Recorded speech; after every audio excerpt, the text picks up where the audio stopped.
Podemos começar? Então, boa tarde a todos. É a última sessão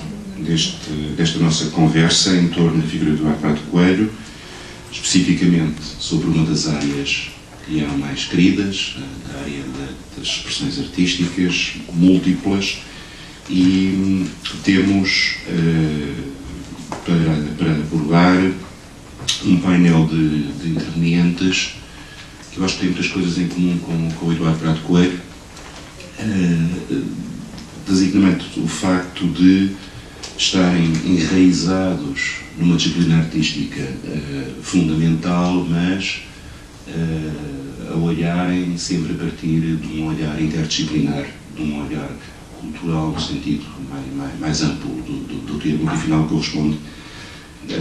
ao traço fundamental daquilo que foi a intervenção do Eduardo Prado Coelho nos múltiplos campos que cobriu. Eu passaria a palavra, antes de mais, ao Bernardo Pinto Almeida, que tem uma intervenção conhecida como crítico de arte e de literatura, e que é professor de História e Teoria da Arte da Universidade do Porto, mas que é também um poeta destacado e, olhando para a sua múltipla produção, lembrei-me de um título que é, para utilizar uma expressão que hoje foi forjada de manhã, muito pradiano, as imagens e as coisas. Eu acho que também é uma boa definição para muita da intervenção do Eduardo Prado Coelho. E eu passaria então a palavra ao Bernardo Pinto Almeida. Muito obrigado.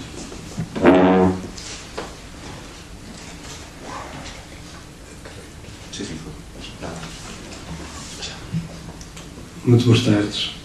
Eu queria começar por agradecer à Margarida Lages o convite que me fez, com que muito me honrou, e naturalmente felicitar a Fundação Gulbenkian por se ter associado a esta homenagem em bom tempo feita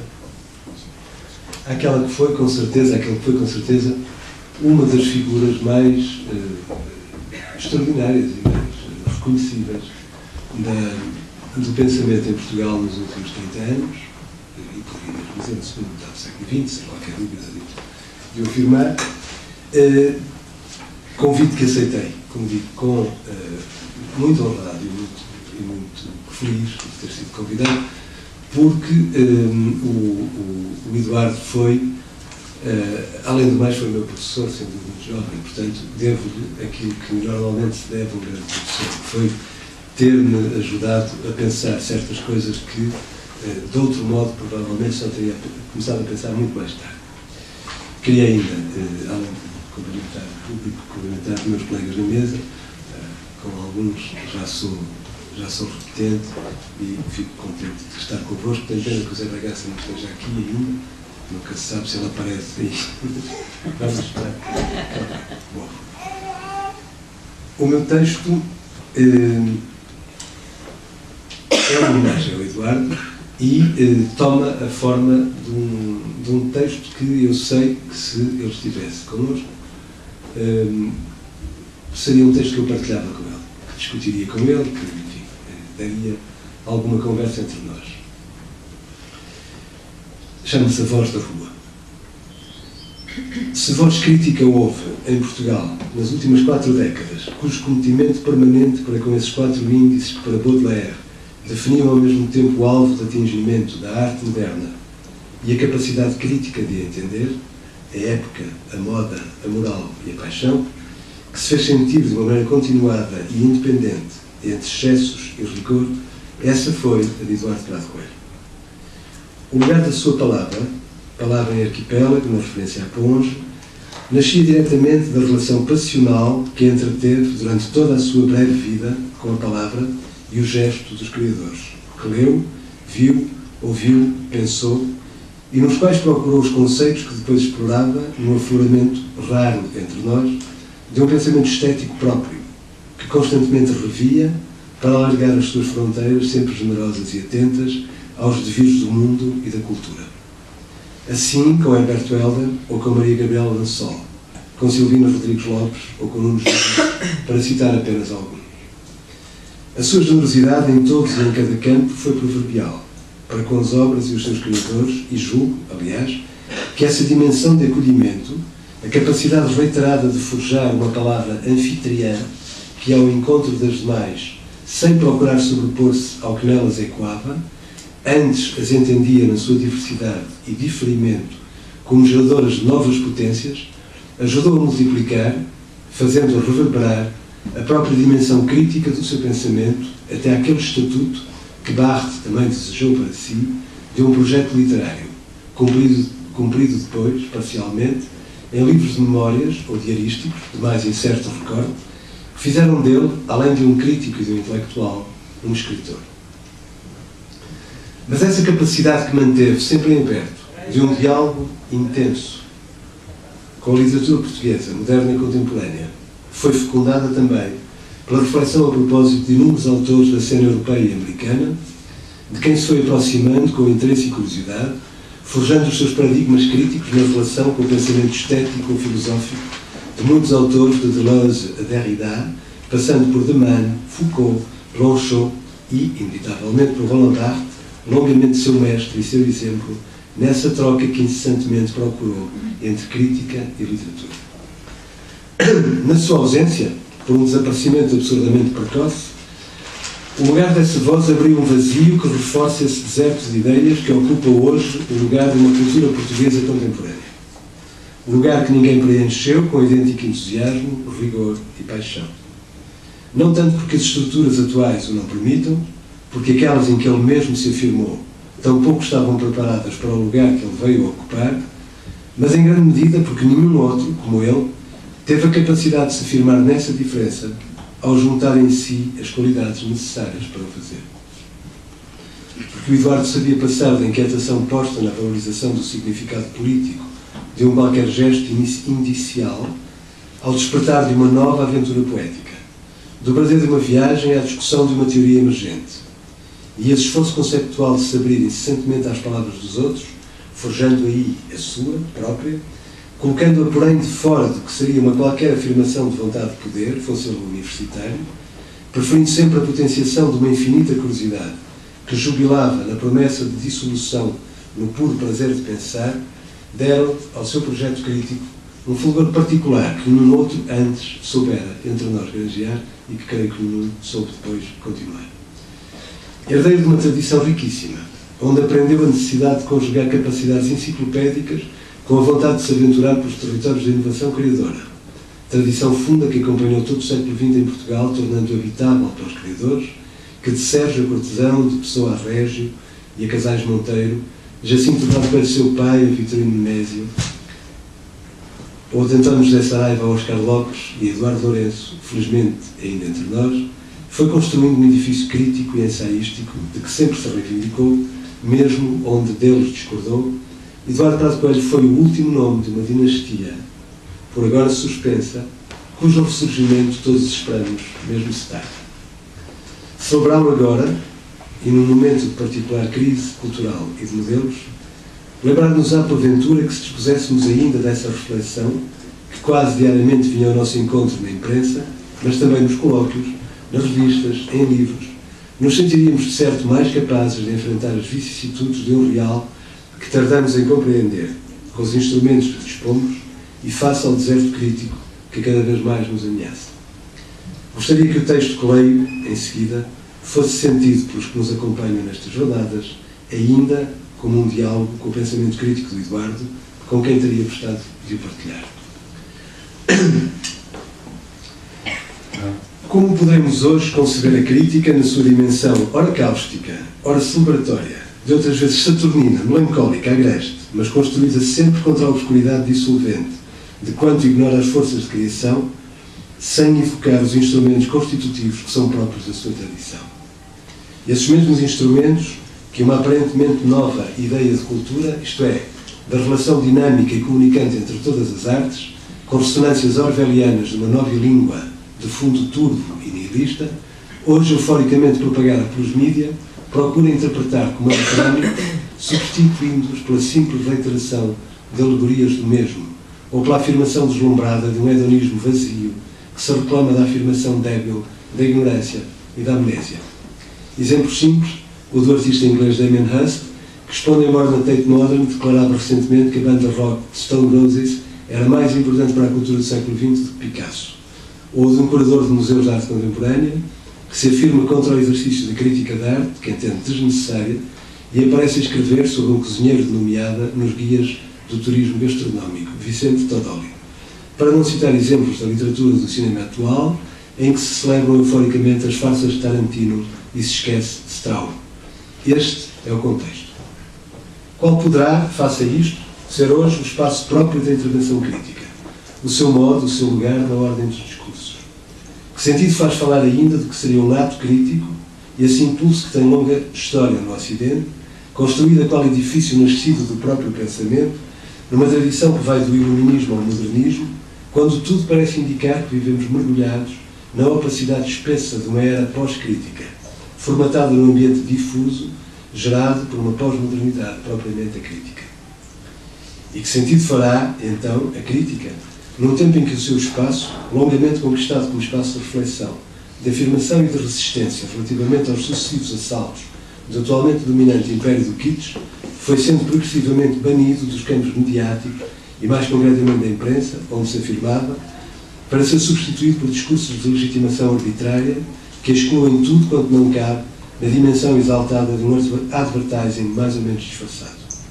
E como procurar refundá-la, ainda assim, no que resta de um quase moribundo espaço público, se hoje vivemos num estado de anomia, isso nomeadamente no fórum académico, onde ainda há pouco se gerava um pensamento e discussão, como todos sabemos, por indiferença ou medo de resistir à voragem da finança, que a tudo parece ter tomado de assalto, o que é a produção de saber tem vindo a ceder progressiva, mas aceleradamente lugar, a uma perda, se não mesmo um esvaziamento escandaloso da sua legitimidade em benefício de uma sobrevivência consentida. Como pensar, enfim, numa sociedade cada vez mais dominada pela vertigem cega dos resultados diretos e imediatamente suscetíveis de se quantificar em termos de produção e de consumo, dirigidos apenas a uma produtividade cega e desumanizada. Uma nova ideia de cultura baseada no simples resultado, cujos critérios, concretamente aplicados, colocam margens cada vez mais apertadas ao ensino, como sejam os da chamada empregabilidade, domina o nosso tempo e espaço, em detrimento do necessário apoio a tudo aquilo que, ainda há bem pouco tempo, era a função maior das universidades e a que, bem ou mal, chamávamos a investigação. Face a esta situação, estas são as questões que, creio, importa aqui e agora colocar como concomitantes da reflexão sobre o que foi outrora, mas não há muito tempo. A existência de vozes críticas que este colóquio oportunamente organizado veio atualizar numa homenagem devida à figura exemplar de um dos seus últimos mentores entre nós. De facto, olhando em volta, nada concorre para que sejamos capazes de reconhecer a permanência vital dos sinais de uma vontade crítica, mas antes vemos multiplicados os do seu desmoronamento progressivo em benefício de uma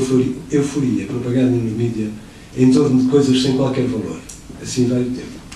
Mas importa perguntar como se constituiu esse espaço crítico, que foi sobretudo edificado sobre um diálogo aberto com a criação e permanentemente atualizado na sua comunicação enquanto testemunho. Começarei, pois, por afirmar aquilo que já sabemos, ao menos desde os alvores do romantismo, e em particular da teoria crítica esboçada pelos românticos alemães, que todo ato de criação contém em si, como imanência, uma dimensão crítica. Por um lado, a que funciona como a sua própria autoconsciência, isto é, como a instância da obra em que se reúne e organiza tudo quanto, na própria origem desse ato, foi razão de uma escolha mais ou menos consciente do seu autor. Este verso em vez daquele, esta cor em vez daquela, um plano cinematográfico em vez do outro. Mas, por outro lado, e este é porventura o mais importante dos aspectos, afirmarei que essa instância é a que se constitui como um conjunto mais ou menos heterogéneo de sinais, que tornam suscetível uma interpretação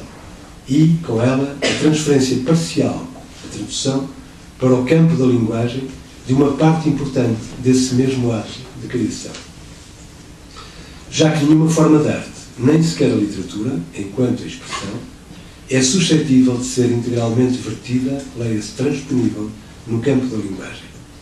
A primeira conclusão a tirar será, então, a de que a arte é precisamente o que se processa num espaço fora da linguagem e como tal é extrínseco a esta, pelo que não suscetível de ser integrado por ela. De facto, se fosse possível dizer, mas atingindo idênticos graus de sensação através desse dizer, na linguagem ou por ela, a emoção provocada por uma pintura, por um plano cinematográfico, por uma dada sonoridade musical, ou até por uma imagem poética ou romanesca, então o sentido da existência desses mesmos objetos confundir-se-ia para sempre na própria linguagem, perdendo a sua razão de ser e, ao mesmo tempo, a necessidade da sua permanência no campo da expressão de que partiu. Podemos avançar que tal é justamente o que ocorre com aquelas formas da expressão que não atingem a dimensão da arte. Esgotam-se no discurso que as descreve e, como tal, deixam de ser necessárias, uma vez que deixam de nos desafiar esteticamente, isto é, no plano de uma experiência de subjetivação. Assim, a sua descrição nos basta para o compreendermos. Permanecem na esfera irredutível da arte. É preciso assumi-lo sem receio. Apenas aqueles objetos cuja descrição, autenticando-os embora ou descrevendo-os com rigor, jamais são comunicados totalmente ou substituídos por ela na sua singularidade. Por essa discursificação. Como vimos, a enumeração precisa de um dado conjunto de notas musicais não deixa sentir o efeito que produzem em mim, se e quando as ouço tocadas e interpretadas num instrumento. Tal como a descrição detalhada de um conjunto de cores num quadro não me dá o sentimento que experimento diante desse mesmo quadro, ou o resumo do plot de um romance ou de um filme não me dá a experiência de os ler ou de os ver. E mesmo no caso das interpretações musicais, estas,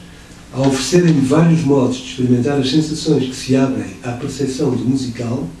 apenas demonstram que toda a verdadeira obra de arte é, em si mesma, aberta e irredutível. Assim, ao contrário de afirmações hoje em curso, provenientes na sua maioria do pensamento americano, segundo as quais a arte não apenas é redutível à linguagem, como seria ela mesma uma linguagem, e que vão gerando consensos várias vezes questionados, mesmo se a sua produtividade é restritiva, entendo necessário partir do princípio oposto, o de que a arte sob todas as suas formas de expressão, e nomeadamente na poesia, não é uma linguagem, sendo esta a segunda tese que aqui quero propor.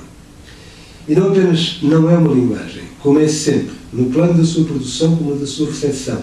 precisamente aquilo que escapa a todas as formas da linguagem, correspondente propriamente ao que é da ordem do incodificável, do inominável, ou seja, do que não pode, em caso algum, ser transposto para o plano da linguagem. Permito-me lembrar aqui apenas como exemplo a gravação absolutamente extraordinária que existe e que está disponível de Artaud lendo Pour en finir avec le jugement de Dieu, onde parte da linguagem para o grito e para a expressão pura. É disso que estou a falar. Tal como os sentimentos próprios de uma dada afetação não se esgotam nas palavras que os dizem, nem sequer na expressividade relativa de como são ditos, e exigem, para serem apreendidos, uma mobilização interna de todo o corpo, que como tal jamais é visível, também o sentimento gerado pela experiência estética é irredutível a uma qualquer linguagem, do mesmo modo que o seu objeto é irredutível a toda a transposição. Deveríamos, nesse sentido, entender a célebre máxima inscrita no final dos Tractatus de Wittgenstein, que é talvez o autor que mais citado tem sido neste colóquio, tantas vezes convocada para apoiar aquelas mesmas afirmações e que assegurava que aquilo que não pode ser dito deverá permanecer calado, no seu sentido mais literal. Ou seja, que o que não pode ser dito numa qualquer linguagem, ao ser calado, justamente enquanto linguagem, permitirá, enfim, procurar e encontrar outros modos de se tornar comunicável e de ser comunicado. Assumindo, então, que esse é justamente o campo da arte, aquele que toca tudo quanto, na linguagem, deve permanecer calado ou para sempre não dito, porque aquela instância é, em si mesma, inexprimível. Dito isto, deveremos reconhecer que, não obstante a arte, isto é, o plano em que se produz o movimento expressivo do ato de criação, na sua afirmação, quer dizer, no momento da passagem para a sua recepção, gera linguagem. Um dizer que nasce de uma necessidade imperiosa de a interpretar e de a compreender, mas também de a interpelar. Ou seja, de a tornar compreensível no interior de um plano em que possa, enfim, ser partilhada como experiência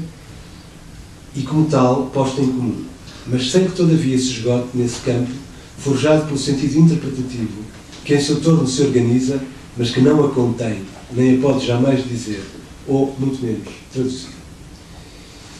E se esse ato da expressão, como nos ensinou George Jacobi, é a expressão de uma expressão, gera a linguagem, tal acontece precisamente porque nela se inscreve como imanência, já o disse atrás, mas talvez agora se perceba melhor, uma dimensão crítica que só ela é suscetível de ser reintegrada no plano discursivo e, desse modo, transportada como que para fora da obra,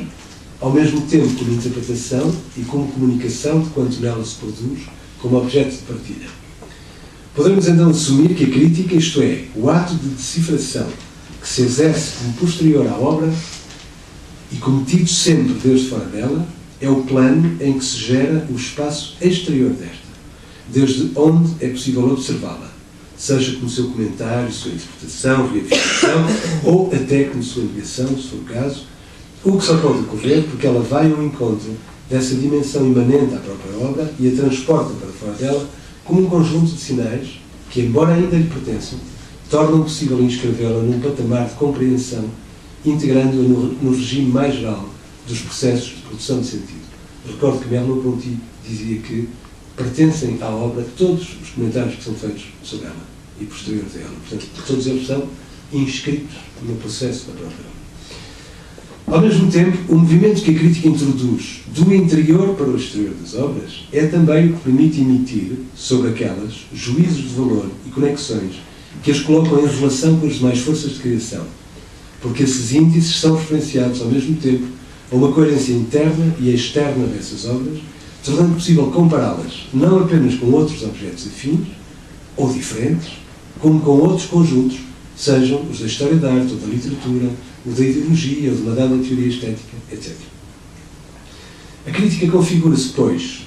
ao menos no primeiro momento, como um espaço radicalmente novo, dialógico e dialético, de relação com o ato de criação, e renovadamente produzido desde fora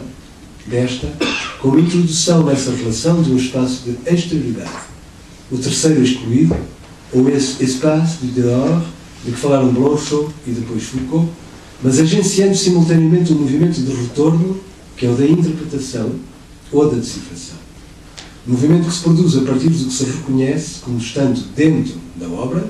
e que procura torná-lo comunicável, suscetível de uma partilha, fundada sobre a compreensão do seu singular num contexto exterior ao da sua produção. É, aliás, por isso que a crítica funciona relativamente à obra como uma mediação comunicante, uma vez que ela é o ato pelo qual se estabelecem, com a comunidade que a obra gera, uma série de relações que são, ao mesmo tempo, de autenticação e de abertura a um espaço ideal de recepção, cuja figura, por excelência, seria de ser o hypocrite lecteur non semblable mon frère de Baudelaire. Assim, ela define-se como um discurso que legitimamente, isto é, a partir dos critérios da própria obra, forjados desde o seu interior, sustentam um consenso de apreciação ou de negação, que é justamente o que está na base da formação de uma comunidade, no exato sentido kantiano, e já que foi Kant o autor da mais nítida concepção da crítica, no seu sentido atual e, pelo menos, desta relativa. Comunidade esta que se constitui com base numa dada opção estética, em função da qual um grupo de indivíduos, que embora juntos não perdem a sua individualidade, se reconhecem entre si justamente porque por ela se distinguem e singularizam relativamente à massa, como explicou Leroy-Gourhan na sua conceptualização exatíssima do comportamento estético. Eu lembro-me, por exemplo, do espaço Lançol como um exemplo muito nítido deste tipo de comunidade. Assim se entende que todo o ato estético ou de criação, ao gerar através da mediação crítica um sentido comunitário e comunicante, adquira também, através desta, uma dimensão ética, se não mesmo política. Uma vez que todo o ato estético ou poético é, ao mesmo tempo que inclusivo, exclusivo, e que, como tal, gera dissensos e diferendos, tanto como consensos, como nos fez ver Jean-François Lyotard, que divide ao mesmo tempo que une, que gera comunidades que se separam das demais no exato momento dessa escolha, ao mesmo tempo que a obra se constitui como um conjunto de escolhas do seu autor, que foram excluindo sucessivamente outras opções possíveis. Rossellini sustentava que um plano é uma questão moral. E é desse modo que igualmente poderemos compreender como se torna possível que uma dada comunidade recuse ser confundida enquanto tal com qualquer outra mais abrangente.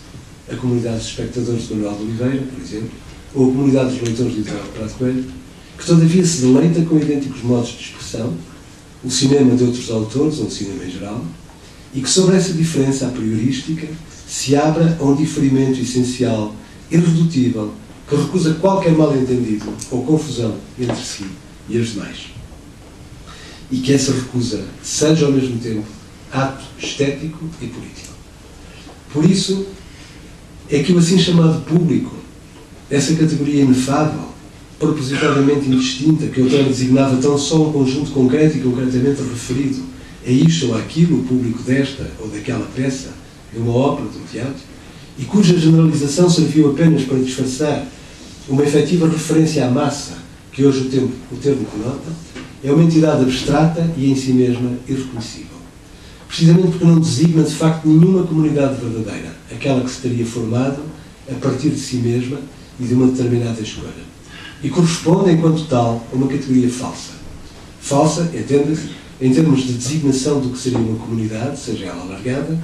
e já que, enquanto tal, é forjada desde fora, isto é, do lado da reprodução e não da produção, e baseada apenas nas expectativas de um consumo calculado, com base no que hoje se chama das audiências, que vai sendo preparado como receptor das mercadorias em benefício dos que lucram com a sua circulação. Por isso o público se torna a instância que os poderes mediáticos, por excelência, invocam para em seu nome procederem a pseudo-escolhas. Assim poderíamos dizer que o público está para o capitalismo como o proletariado esteve para o comunismo. É o seu povo eleito. Se neste, os mais altos desígnios visavam a ditadura do proletariado, sujeito histórico puramente fictivo, já que assentava a sua pertença à ontologia sobre conceitos que jamais se perceberam fora da teoria, no outro, isto é, no público, no capitalismo, a ditadura das audiências reveste de uma aparência democrática que, na verdade, corresponde a respostas condicionadas a um estímulo cuidadosamente calculado. Tal como acontecia naquelas explorações mineiras, em que, do outro lado da rua, se abriam bares e bordéis pertencentes aos mesmos donos, onde os trabalhadores se precipitavam a trocar o magro salário por um pouco de divertimento e distração. Este é o círculo de giz caucasiano da alienação. A comunidade alargada dos consumidores, que constituem o público, é por natureza alienada porque o objeto comum da sua partilha e, putativamente, do seu desejo, não é designado por ela, nem sentido por ela como uma necessidade de tornar possível o encontro com a experiência que organizou e tal, mas reveste antes um caráter geral, abstrato em si mesmo, porque não referido ao particular de uma dada escolha, e, assim este, se identificará com o cinema-espetáculo contra o que seria a eleição de um dado autor, com os festivais de rock em vez de um performer em particular, com os mega-desafios desportivos na televisão, por oposição ao gosto pelas disputas entre clubes locais, etc. Esta falsa comunidade nasce de um consenso forjado fora dela, que lhe foi insidiosamente imposto, e nisto mesmo assenta a chamada política de massas do fascismo, segundo Reich, ao mesmo tempo que lhe foram sempre subtraídos os instrumentos culturais e cívicos que lhe permitiriam fazer outras escolhas e tomar outras decisões. Isto é particularmente visível na situação portuguesa atual. Neste sentido, poderíamos avançar ainda com uma outra tese, a de que todo o ato crítico se gera no reconhecimento feito em comum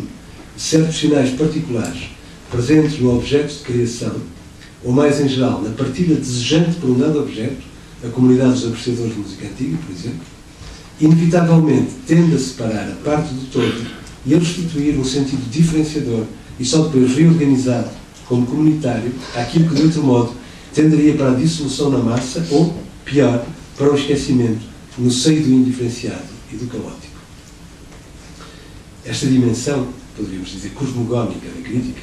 advém justamente da sua capacidade de focar, dentro do contínuo caótico da produção, aquilo que singularmente transporta sinais descontinuadores, que se esboçam relativamente a ela, porque são diferenciados por uma dada verdade, que, como Barthes em tempo explicou, é aquela que se revela como imanente à própria criação e que persiste nos seus objetos mais exemplares. Ela assegura, assim, uma outra continuidade, mas baseada esta em padrões culturais, estéticos e cívicos ou políticos, que justamente por isso garantem a preservação das comunidades particulares e as defendem da sua dissolução no mundo geral e abstrato do consumo e das mercadorias. Tal é, afinal, o caminho dos blockbusters, dos best-sellers e da maioria dos produtos de consumo que rapidamente são esquecidos. Significa isto, porém, que a crítica, ao discernir na sua ação um campo face ao outro, ao separar e ao opor, como que num encenável diferente de uma produção contra outras, gera o que seria um mero efeito de snobismo, isto é, de simples recusa em aceitar tudo quanto não provém de um espaço forjado pelo saber, guardado nas caves mais obscuras da erudição, e nomeadamente a negar qualquer possível compatibilidade entre as chamadas high e low culture? Nada seria menos verdadeiro. Não vim fazer a apologia do inefável. Com efeito, e bem ao contrário, a função crítica é precisamente aquela que, invocando apenas a memória das várias tradições, separadamente ou em conjunto, e a sua própria, da literatura, do cinema, da música ou das artes, tal como a própria tradição da crítica, reclama a permanência de uma fidelidade às intensidades geradas por essas expressões, de que conserva a memória e da qual se reclama como testemunha, tornando-se a esfera em que é possível reconhecer essa fidelidade fora da obediência a todos os campos disciplinares, sejam estes académicos ou mesmo os de um dado estilo, para celebrar ainda o que renovadamente vem iluminar aquela tradição que por ela mesma se perpetua. E que, para o fazer mais radicalmente, deverá separar-se de toda a retórica institucional, seja esta a que se insinua através do discurso universitário, académico, científico, etc. E mesmo sobretudo destes, que pretendem submeter a criação às regras do que já foi, sem compreender o movimento incessante do seu devir, que a condicionaria no campo de um saber exterior ou das obras, para argumentar precisamente apenas a partir da sua própria memória, ao mesmo tempo contra o saber fossilizado e contra a ditadura da opinião e da doxa. E isto, Eduardo Prado Coelho fê-lo exemplarmente. Neste sentido, poderia afirmar que aquilo que aqui venho referindo como uma verdadeira crítica, em oposição ao murmúrio difuso próprio da condição pós-crítica, típica da pós-modernidade, que aos poucos se instalou sob o regime de uma mediatização generalizada, é aquela que mais concretamente corresponde ao que designarei como voz, uma voz da rua. Ou seja, uma voz que, vinda desde o fundo dos tempos das várias tradições, reclama a obediência do ato criador apenas a essa mesma intensidade que antes reverberou através das obras, e de que a crítica precisamente garante a conservação da memória, autenticando-a, mesmo se respeitando as variações que o movimento da criação necessariamente introduz. E acabo dizendo que entenda-se aqui a figura da rua, então, como designando a rua da literatura, da poesia, da arte, da música, a rua em que habita esse povo que falta e que a obra de arte espera sempre reencontrar no momento do seu acontecer, como referiu Paul Klee. Por isso é que, em tempos nem sequer muito recuados, o grande cinema ou a grande ópera eram espetáculos populares, tal como a grande literatura tocava diretamente o povo, e lembremos como os grandes romances do século XIX eram primeiramente distribuídos em folhetins. Uma rua, então, que desconhece os interesses dos mercados, do best-selling, do mesmo modo que ignora os do pequeno círculo dos favores, ou ainda aquela dimensão ilustrativa de certas obras que convém ao campo académico ou jornalístico para o reforçarem no plano do seu comentário e a que aquelas cedem com facilidade a troco de uma glória breve. O que significa que a crítica nasce da necessidade de partilha que no seu excesso o ato de criação gera e que é ela que assinala o que originalmente caracterizou esse excesso e desmesura, a dimensão inaugural que, por vezes, torna a obra quase incompreensível ao seu próprio tempo. Posso imaginar já os que me escutam, entendendo que esta seria uma visão romântica da crítica, quiçá participando de uma concepção a seu modo quase mística da criação. Mas, na verdade, se a crítica não corresponde a um ato radical, inspirado ele mesmo do ato criador e da sua dimensão mais excessiva, se não se revê em si mesma idêntica exigência de paixão e de consumação do que aflora o próprio cerne da vida no seu movimento, de que nos serviria? De facto, sem esse movimento que nos restitui ainda as figuras eleitas por Baudelaire, naquele texto fundador sobre o pintor da vida moderna, que era a época, a moda, a moral e a paixão, para que nos serviria a criação e a sua meia-irmã, a crítica, como vestígio mais visível do ato criador? Muito obrigado.